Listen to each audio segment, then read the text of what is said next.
Okay, so first let's go over the flowers I've chosen to work with today. I have two sizes of chrysanthemums. I think that when you are choosing chrysanthemums, it's really nice to choose two varieties in the same color. So I don't know the name of these varieties, but I have the button, what we normally call the button mums, and those are the smaller chrysanthemums, and then I have the larger chrysanthemums that are more like a focal flower. Okay, and I'm going to show you how I process these in order to make them a little more blousy and a little less straight up and down and stiff. And then I am also working with oat grass today.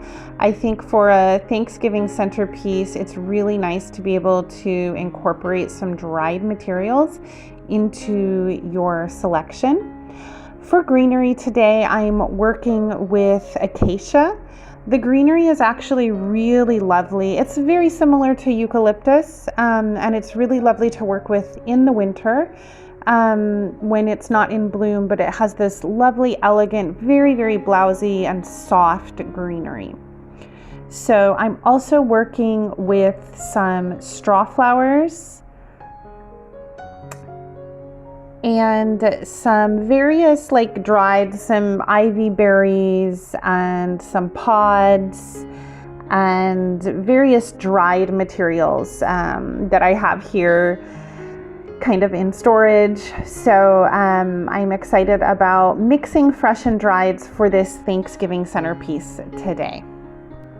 So the next thing we need to do is prep the bowl. So first we want to make sure that our vessel, our bowl, is very clean and totally dry. Next we will add the floral adhesive to the bottom of the flower frog and press down on that, placing it in the center of the bowl. Make sure that it is completely secure so that you could even turn the bowl upside down and it won't fall out.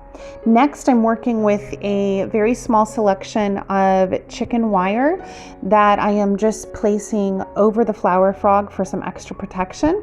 If you want to add one more layer of mechanics here, I would recommend that if your bowl is more shallow than this one is about 4 to 5 inches tall. If you have a more shallow bowl, I do recommend adding another layer of mechanics, and to do that I would use the taping method. You can find that in the Wild English arrangement lesson in Flower Arranging 101. Next, let me show you how I condition all of my ingredients. Of course, I am unwrapping them from the paper, and the paper will go in the compost pile. And all the drieds are just set aside, and the chrysanthemums will go in water right away. And with the chrysanthemums, they have a lot of offshoots. So they normally have a very thick stem, central stem, and then small offshoots. And I am removing anything from the lower part of that main stem, of course, like you would normally do for conditioning. But also I am going to be removing quite a bit of those small ones. I like the thinner stems. They allow for a softer look as opposed to the really thick chrysanthemum stems. The other thing, you might be able to tell that the larger head chrysanthemums are a little bit older. And so in order for us to get the best life out of those, I need to cut them shorter. When you cut flowers shorter and remove more leaves, it expands their life because the water can get to the blossom more quickly.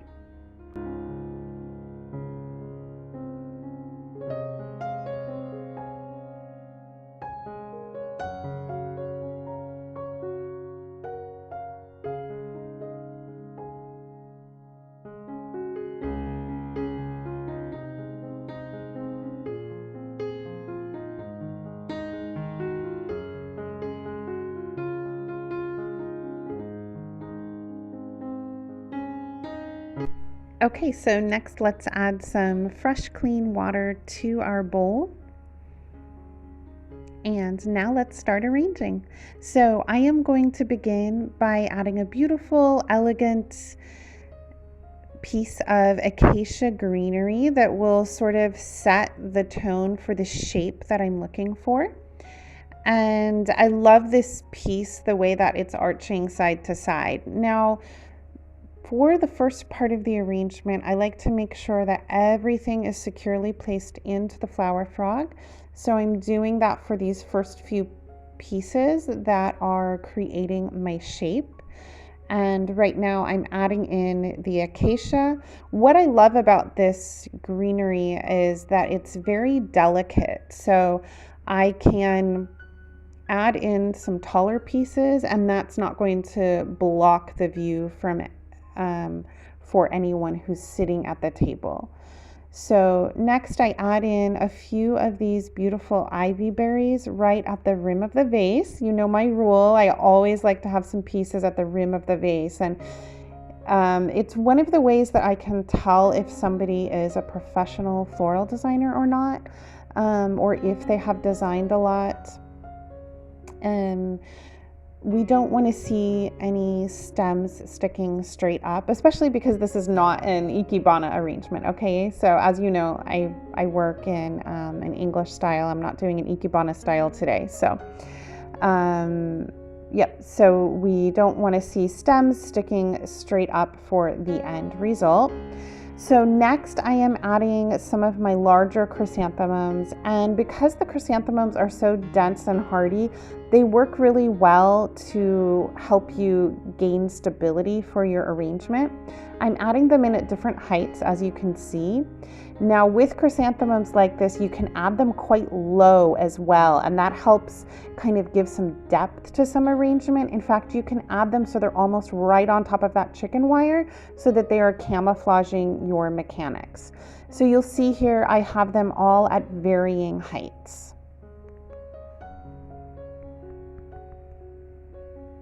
I love the way the little button mums look next to the larger faced chrysanthemums. It just adds some different scale and different texture, and it makes it just feel a lot more natural. If you just have one type of chrysanthemum and then greenery, it just kind of feels like your typical florist arrangement. And this way it just feels a little bit more lush and a little bit more interesting. So I'm continuing to really fill out the arrangement with both types of chrysanthemums. Now, as you can see, I am cutting the more narrow stems off of the main chrysanthemum base, okay?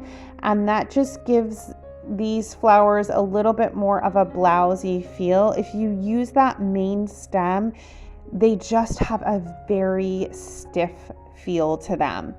And I just simply don't like working with stiff flowers. I find it quite difficult.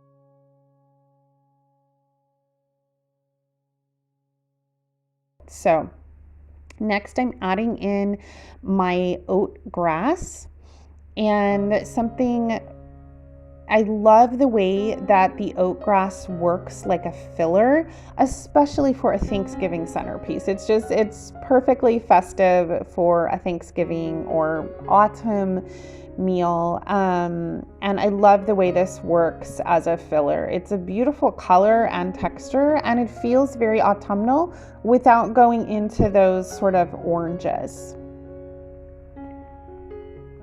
So next I'm adding in the straw flower. I absolutely love straw flowers. I love the way they sort of dance. It's a beautiful dancing element. Now, what happened with these straw flowers is I can tell that they were either being sold as a fresh flower and they didn't dry properly, or they were picked at the wrong time for drying. So they dried in the vase at one point or in a bucket, and that's why the heads are kind of flopping over. And that's fine, that doesn't bother me. So you'll notice throughout this arrangement that when I place the straw flowers in, I'm kind of turning their heads so that they're flopping onto the other side so that you can see their faces and they don't look like they are wilting.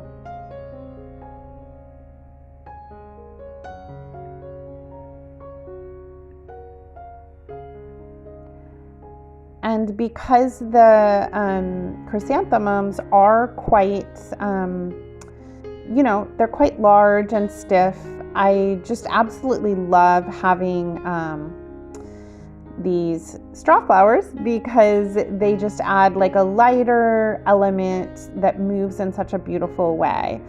And so that's really nice. And it's in kind of a similar color scheme. So we're working with kind of purples and pinks and lavenders, and you can see that they just add a lightness and a lot of movement to this arrangement. They work really beautifully with the acacia greenery. Because imagine if you just had the chrysanthemums and the oat grass, it would feel very stiff. So having the straw flowers and the acacia in here just makes everything feel a lot more effortless, a lot more wild. So you can see how these foraged elements can really up-level some grocery store flowers to give you a much more artful feel to your composition. Now, what I'm doing here with the oat grass is I'm cutting it short and arranging it in clumps. And you might have noticed as well that I'm kind of running my fingers carefully along a group of the stems, and that helps them to just slightly be able to bend just a little bit. Now you want to be careful when you're doing this, otherwise you can sort of bend them in half in a way that then you'll have to cut them shorter. But I'm just carefully kind of rubbing my finger along so they get just a little bit more malleable. Arranging in little clumps like this just makes things feel more natural. That's how they grow in nature. I mean, you don't typically see just one flower sort of poking up. Sometimes you do, but I love the way this helps your eye to focus. And then we add in other single elements to add a little bit more texture and interest. But it's just nice to have some areas where your eyes can focus and see what's going on. I'm absolutely loving the way the ivy berries are just kind of vining over the side of the bowl as well. And again, as I'm working on my arrangement, I'll work on one side and then I will turn it and I will slowly fill out each side. And I do typically have a favorite side. There's always kind of a hero side that I end up photographing. And what's funny is sometimes the hero side actually ends up being the side that I wasn't working very hard on because it just has like a more undone feel. So that's kind of interesting. But I think that's another thing, for any of our career students who are just starting out this month, a lot of people are inclined to make one-sided arrangement. So I'm almost always, sometimes there's exceptions, of course, but I'm almost always going to be encouraging you to arrange on all sides of the vase. And that doesn't mean that it looks the same on every side. It just needs to be balanced and filled out. We don't want to see one side of the vase empty. So I will be filling in this side that is currently more empty. If you have any shorter stems, it's okay to place those right close over the chicken wire to camouflage that, or right at the rim of the vase, and try to get that on the flower pin. If it is a shorter stem, it will be important to either have it very securely in the arrangement or have it attached to the flower pin. And for any of our career students who have completed the Flower Arranging 101 section in Floral Foundations, This is following that general blueprint of an arrangement. So we kind of have the curve down one side and up the other. And as you'll notice, in the center, it's just a little bit more empty, particularly because this is a centerpiece. And so we want our guests to be able to see over the centerpiece. We don't want to block anyone's views of each other, especially because Thanksgiving is all about connecting with each other. So now I'm coming in and adding more greens and more grasses to just give it that very natural feel. And I've decided against adding the pomegranate right into the arrangement. Because the pomegranate has already been removed from its natural branch, I feel that adding it back into this particular arrangement just feels a little contrived. So I'm going to opt to leave the pomegranates on the Thanksgiving table along with some greenery. I read a quote recently and I cannot find it for the life of me, but it was from an artist, and basically the idea was that when you looked at his paintings, you understood the context around it and that the art extended off of the canvas. And that is exactly how I feel about flower arranging. I want my flower arrangements to live in a context. I don't want them to sit alone. And so when I create a centerpiece like this, I want the flower arrangement to extend onto the table, whether that's in the form of choosing some beautiful hand-dipped candles that are in the color of the chrysanthemums, or actually taking some of the green elements and spreading them on the table, and then using the pomegranates to echo some of the colors in the centerpiece. And I love messiness in my arrangements. I like how this arrangement is feeling so messy, particularly because normally when we see chrysanthemums arranged, they just feel very straight up and down and very contrived. So I'm really happy with how this has gone. I have also added in some foraged olive branches, which I think add a beautiful element as well. And the olive branches really work almost like a vine here. I think they look great.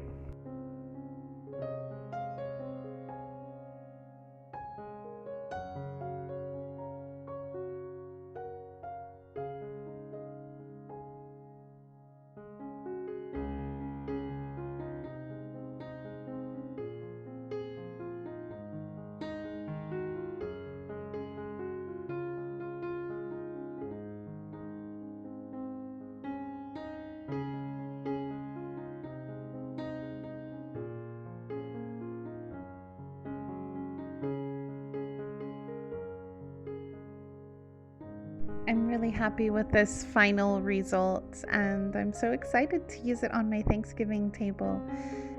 If you have any questions, please leave them in the comments. Thank you so much for joining me for Thanksgiving Centerpiece Workshop.